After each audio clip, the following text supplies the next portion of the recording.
pôde regionálnej organizácie Slovenského syndikátu novinárov v Košiciach na tlačovej besede, ktorú zvolala Slovenská lekárska únia špecialistov, veľmi zaujímavej téme platby, platy, poplatky, úplatky. V podstate to rezonuje stále vo verejnosti a v odborných kruhoch zvlášť. Prezidenta Slovenskej lekárskej únie špecialistov doktora Andreja Janca poznáte, rovnako aj jeho manželku, pani doktorku Alenu Jancovú, ktorá okrem iného koordinuje aj kontakt so zdravotnými poisťovňami. Takže pán doktor, nech sa páči, máte slovo. Ďakujem pekne, príjemné popoludne všetkým.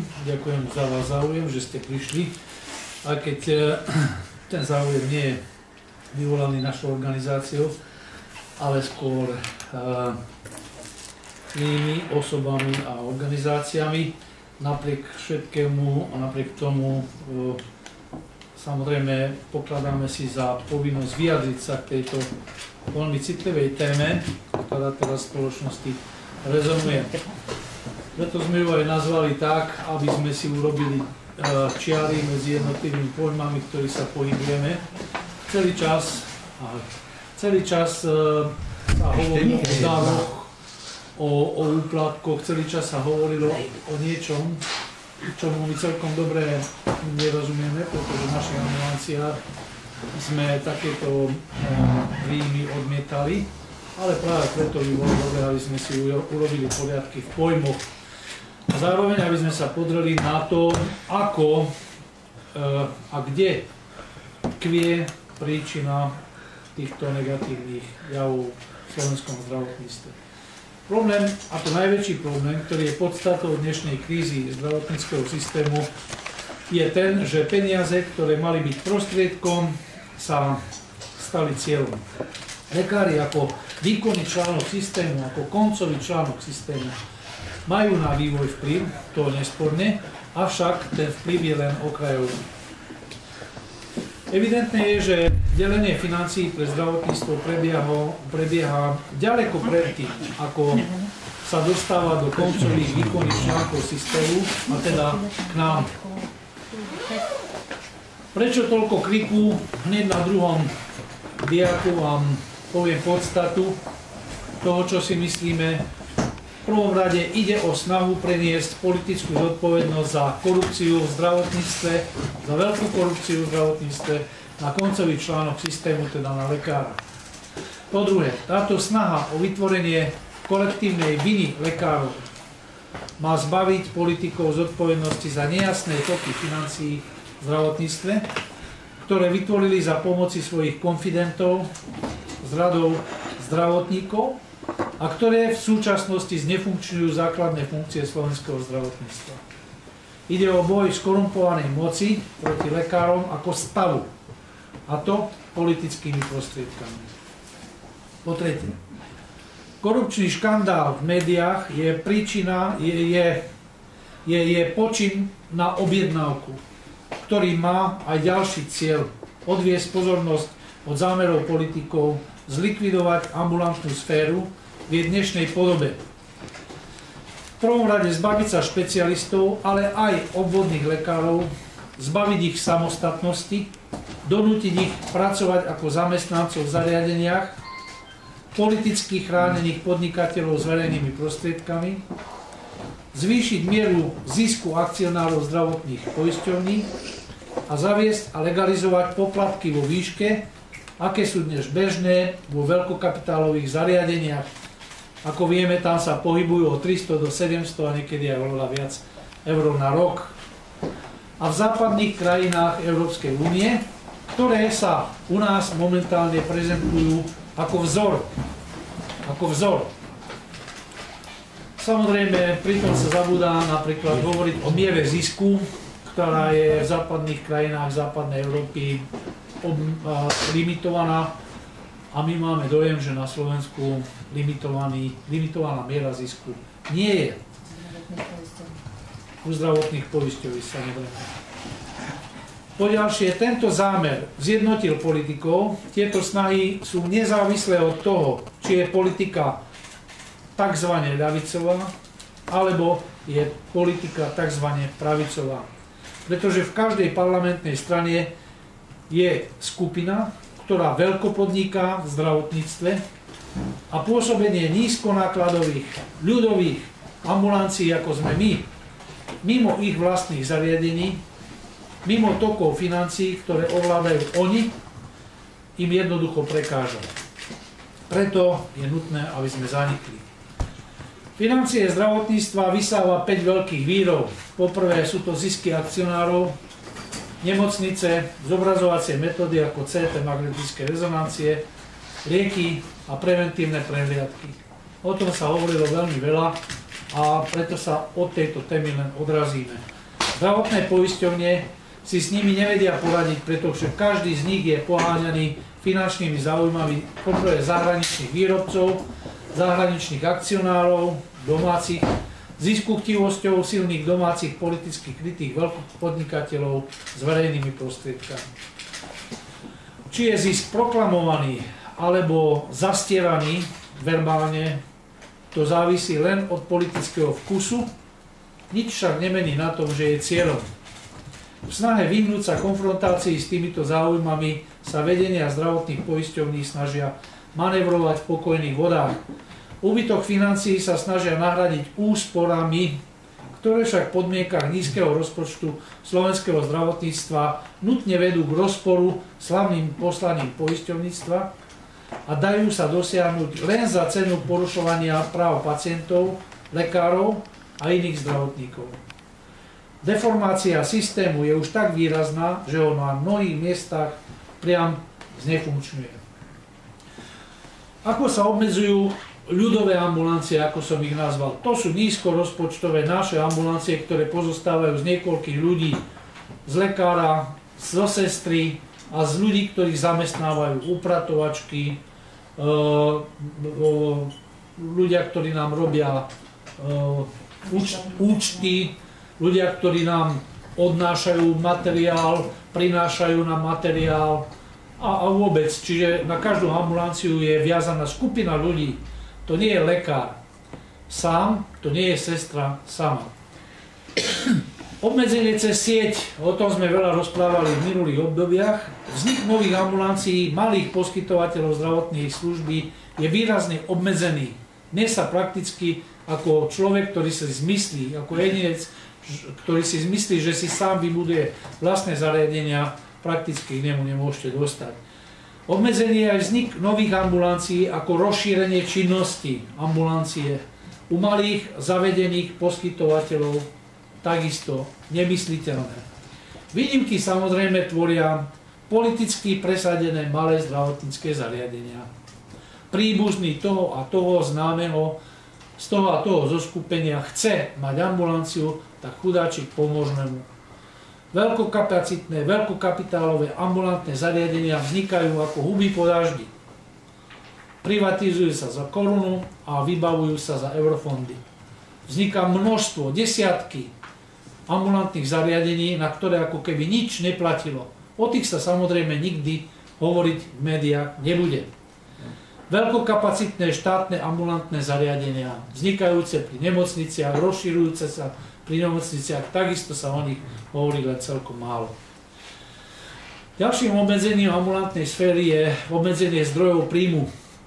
Pre malé ambulancie, šasky, teda špecializované ambulantnej starostlivosti, je príjem jednozdrojový, obmedzený výlučne na príjem od zdravotných poisťovní. Nemáme kapitáciu, máme vylúčený sponzoring, absolútne žiadne dotácie od vyšších územných celkov, od plošných nákupov, ktoré sú bežné, absolútne bežné vo všetkých iných zariadeniach, veľkokapitálových, tie sú takisto súkromné, ale na nich platí niečo iné. Im kľudne sa dá investovať do nich, kľudne tam môžu tiesť peniaze. A takisto nie sú žiadne nákupy za prevádzkovanie a podobne, čo je vo veľkokapitálových zariadeniach, takisto celkom bežné. Systematické a protiprávne potláčanie iných možností legálneho príjmu je celkom príznačné. Najmä výberu platieb hotovosti za činnosti, ktoré nie sú uhrázané zdravotnými poisťovňami z verejného zdravotného poistenia. Pripravovaná vyhláška o poplatkoch v zdravotníctve, teraz tento zákon, ktorého ešte stále kompletné znenie sme nemali možnosť vidieť a dostať sa k nemu, no a podobne. nezákonné rušenie poplatkov za výkony, ktoré sú nehradené z verejného zdravotného poistenia alebo neuhradené zdravotnou poisťovňou. Zastieranie rozdielu medzi poplatkom a úplatkom je vedomé zavádzanie verejnosti za účelom politického zisku, za účelom získavania si voličov, ktorý potom politikom poskytuje moc, peniaze a možnosť ovplyvňovať toky peňazí v zdravotníctve, čo možno pokladať za korupciu vo veľkom. Ďalším obmedzením je obmedzenie zdrojov príjmu. Vylúčiť malé ambulancie ŠAS z výhodných typov činností, napríklad preventívne prehliadky, ku tým sa my nikdy nedostaneme. To opäť tečie tam, kde sa to jednoducho vykoná, netreba žiadne rozmýšľanie, nič. Urobia sa prístrojové výkony, vyplatí sa celá suma hotovo. To sa nás netýka. My sme z takýchto lukratívnych činností a priori vypúšťaní. Nerešpektovanie odborných a prístrojových možností ambulancie, nútený presun do iných ambulancií veľkokapitálových, ako napríklad USE a gastroenterologické výkony. Čo to je za konanie? Vy máte špecializáciu, vy máte príslušné vzdelanie, vy si kúpite za vlastné peniaze stroj, vy to robíte celé roky a potom vám povedia, že vám to nebudú preplácať a keď zistíte podmienky, tak si uvedomíte, že to musí ísť do veľkého zariadenia, kde oni majú nastavené svoje kohútiky, cez ktoré tečú peniaze tam, kde majú. Presun činností na obvodného lekára. To je iba zdánlivo niečo, čo by mohlo vyhovovať obvodným lekárom. To je ďalší krok ku likvidácii aj týchto ambulancií. Vysvetlím neskôr. Redukcia počtu vyšetrení a kontrol. To musí dojsť aj človeku, ktorý je na tom rozumovo slabšie, že keď sa redukuje počet kontrol, počet vyšetrení, že to nemusí byť v zhode s tým, čo ľudia potrebujú. Že to môže postihnúť ľudí, ktorí to vyšetrenie potrebujú a k nemu sa nedostanú, pretože nebude preplatené a podobne. Posilnenie funkcie obvodného lekára ako strážcu brány, bezodplatné navýšenie povinnosti a zodpovednosti obvodného lekára pri súčasnom ušetrení nákladov na platené výkony od špecialistu postihuje oba segmenty ambulantnej sféry. Limity na výkony, tie sú už dlho, ale sa o nich hovorí strašne málo a to je chyba, pretože práve tie už od samého začiatku spôsobujú tento stav. Limity často nezodpovedajú objemu výkonov vykázaných poskytovateľmi zdravotnej starostlivosti. V súvislosti s aférou, v ktorej sa obvinili viacerí lekári, ste sa dopočuli, že poisťovne preplácajú tak dobré výkony, že iba 70% toho, čo by mohli preplatiť, čerpajú ambulancie. Je to hrubé zavádzanie, je to demagógia a vzniklo to preto, lebo väčšina našich drobných ambulancií nemá preplatených viac ako 80%. Čiže pravidelne 60% ambulancií vytvára výkony pravidelne a má zaplatené výkony iba na 80%. Veľkokapitálové zariadenia, kde od samého začiatku sú platby okolo 300, 400, 500 a viacej eur, samozrejme sú prázdne a ich objemy sú samozrejme oveľa väčšie. Ale nie sú naplnené, pretože kto má dnes toľko peňazí, aby si zaplatil ročné vstupné do takéhoto zariadenia, kde ani nie je aj jasné, prečo by to malo byť, čo sa týka kvality a nejakých výhod. Áno, vyšetria vás od hlavy po päty rôznymi prístrojovými vyšetreniami, ale ich výsledky, ich práce sú z hľadiska toho, čo čaká pacient, získania zdravia a zlepšenia svojho zdravia veľmi diskutabilné. Naše nízkorozpočtové ambulancie, kde robíme vyšetrenie za 4-7 eur na jedno vyšetrenie, sú oveľa efektívnejšie. Keď ale sčítame limity, ktoré dostanú oni a my, zrazu s veľkým údivom zistujeme, že čerpáme na 70%. No iste nie my. Toto je demagógia, ktorú nám tu tlačia, to je demagógia, zavádzanie, ktoré hustia do ľudí v tomto štáte. Po znížení vykázaného objemu na uznaný výkon dochádza k ďalšej redukcii uznaných výkonov zo strany zdravotnej poisťovne. Vy si prispôsobíte svoj výkon tomu, čo vám zaplatia a oni vám dajú limit zase nižší. A takto pokračuje do seba zničenia. Ďalším obmedzením činnosti sú časové limitácie výkonov. Nezohľadňujú absolútne odbornú a manažerskú zdatnosť poskytovateľov. Skúsený lekár dokáže za rovnakú časovú jednotku vyšetriť viac pacientov, ako dokáže vyšetriť neskúsený lekár začínajúci. To je proste každému jasné. Takto je vo všetkých ľudských činnostiach. Všetci to rozumejú, len nie keď sa to týka lekárov. Limitujú počet výkonov, to je takisto limitácia obmedzujúca výkon poskytovateľa ambulantnej starostlivosti. Ďalším obmedzením je degresný koeficient. Je to špecialita poisťovnej Dôvera a tvorba degresného koeficientu je nekontrolovateľná. Je to tak, povedia vám, aby sme vám mohli všetko vyplatiť, tak vám má degresný koeficient. Nad výkony, ktoré sú už cez určitý limit. Áno, čiže máte toľko a toľko peňazí, ktoré môžete dostať do výkonu, ale keď vykonáte viacej výkonu, tak už nemáte celú sumu preplatenú, ale 0,5 sumy za ten výkon. A čím ďalej prekračujete, tak tým menej vám dajú až na 0,1. Tak zistíte, že nerobíte za 4,7 eur, ale za 47 centov výkon. Kto robí za 47 centov vyšetrenie Európskej únii okrem Slovákov? Kto robí vo svete za 47 centov výkon okrem Slovákov? Má niekto tú bezočivosť povedať nám, že sme uplatkári? Uplatnenie degresného koeficientu znamená vždy zníženie príjmu ambulancie. Zdravotná poisťovňa určuje limit. Poskytovateľ zdravotnej starostlivosti musí pracovať aj za degresné platby a zdravotná poisťovňa je tým krytá pred zákonom. Prečo? Pretože nie je možnosť nerobiť alebo inkasovať doplatok. Predsa všetko je podľa zmluvy plne uhradené. Že je to iba desatina sumy, že to je dávno pod nákladové ceny, to je predsa nič. Podvod je legalizovaný, všetko je úplne jasné. Vy budete platiť za ďaleko pod nákladové ceny a nesmiete nič vybrať ako doplatok, pretože je predsa všetko uhradené.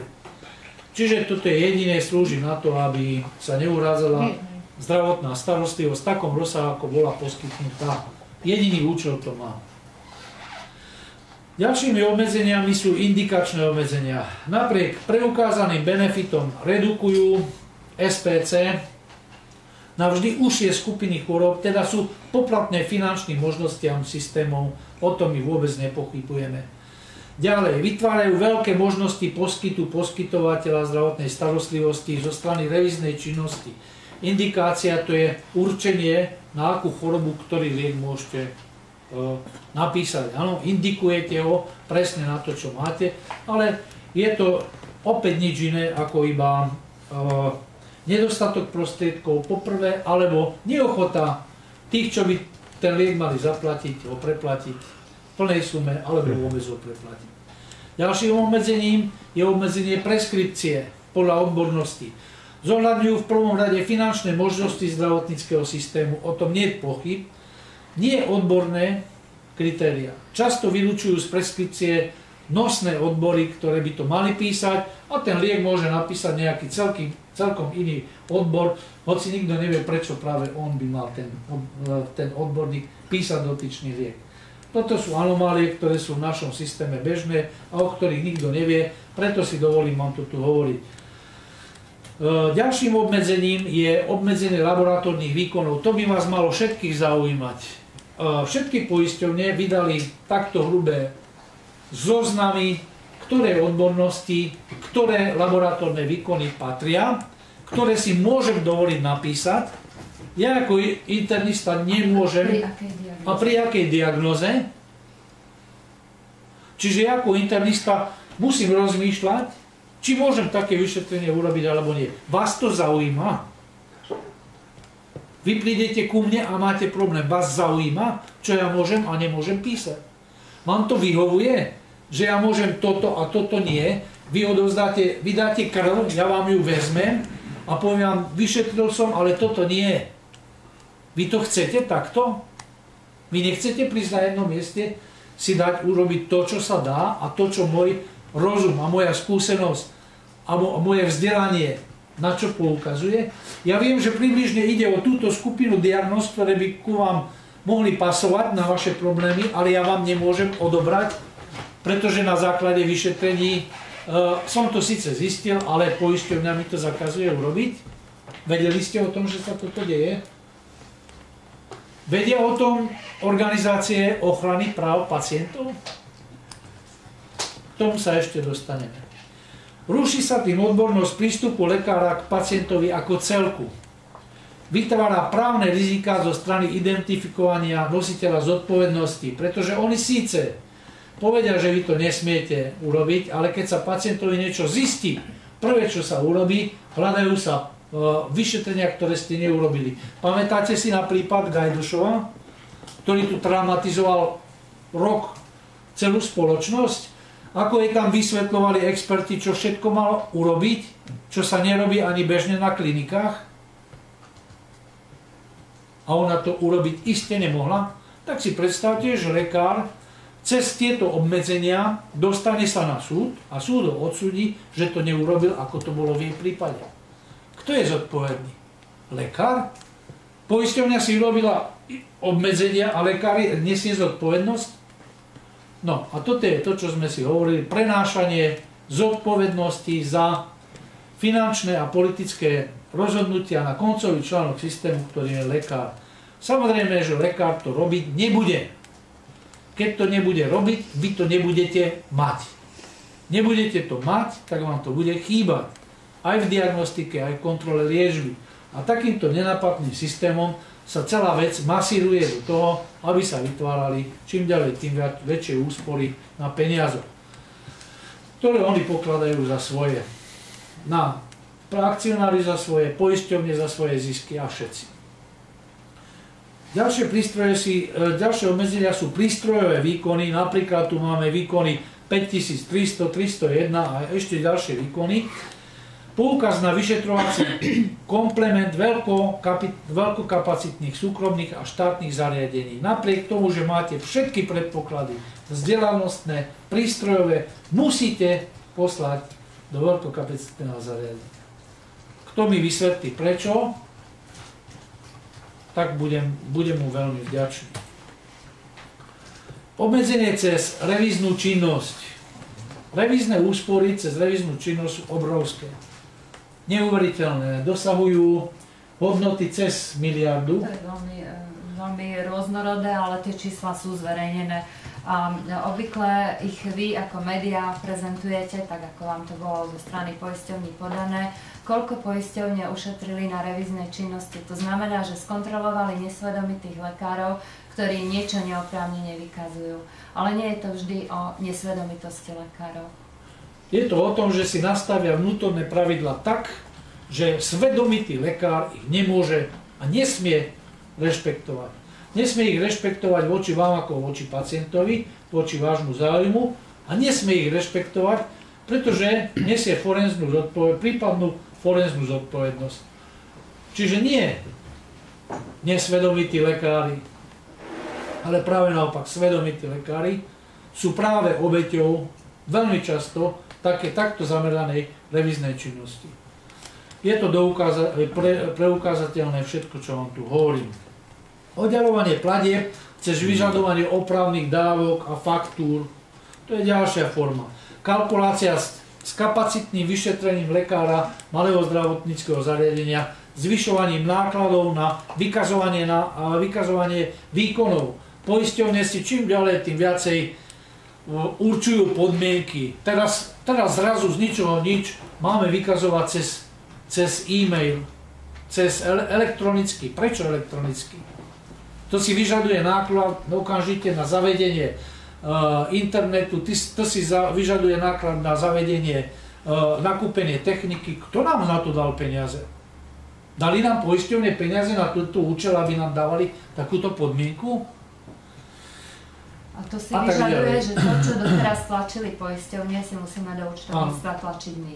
Prehodia svoje povinnosti, majú jeden obrovský aparát, majú obrovské peniaze na správu a napriek tomu hádžu na nás všetky prípravu týchto písomností a údajov na poskytovateľov zdravotnej starostlivosti. Môžu si to dovoliť, pretože my sme ako pľúvatko v tejto spoločnosti na súkromného malého doktora si každý môže dovoliť, čo si len zmyslí. Obmedzenie výkonu práv poskytovateľa nás trápi snad najviac. Nevyváženosť zmluv so zdravotnými poisťovňami. Nikto ich nekontroluje. A keď hovorí nikto, tak naozaj nikto. Všeobecná zdravotná poisťovňa si pri rokovanie o cene bodu vybrala jediného zástupcu.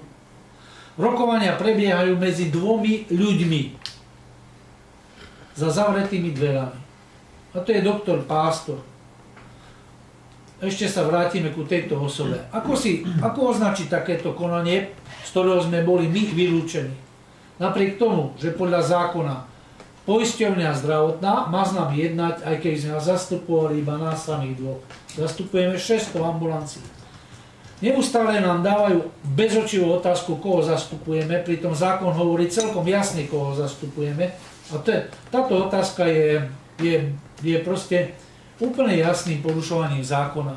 My máme členov, ktorí nám platia, máme zoznam tých členov, sme organizácia, ktorá je za týmto účelom založená. Oni si nás vylúčia z konania s tým, že oni budú konať iba, uzatvárať zmluvy iba s najsilnejším na trhu. On je víťaz, to je podobne ako v politických voľbách, on je víťaz a preto oni jednajú s ním. Toto je demokracia? Vy ste si vedomí toho, že by toto malo byť demokratické konanie? Nie je demokratické práve opak, že všetci budú jednať aj s najslabším, aj keď my najslabší zďaleka nie sme. My si myslíme, že áno. A my si myslíme, že tento krok bol celkom protiprávny a napriek tomu, že sa to pýta možno na tretej tlačovke, nič sa nedieje. Nikto nie je činný. Všeobecná zdravotná poisťovňa protiprávne odmieta jednať s oprávnenými zástupcami poskytovateľov zdravotnej starostlivosti a dôkazom sme my. Dôvera si vyberá neoprávnených zástupcov, tzv. Zástupcov ŠAS z odborných spoločností, a to v závislosti od ochoty ustúpiť jej požiadavkám. Jasne sme povedali, že odborní šéfovia alebo odborníci ministerstva zdravotníctva, ktorí sú platení ministerstvom zdravotníctva pre jednotlivé odbory, nás nereprezentujú. A ich ústupky viedli k tomu, že už dávno sme nemali zdvihnuté ceny bodu, že nás to likviduje. Napriek tomu sa koná s nimi. Aké je toto konanie? Ako by sa dalo charakterizovať jedným slovom?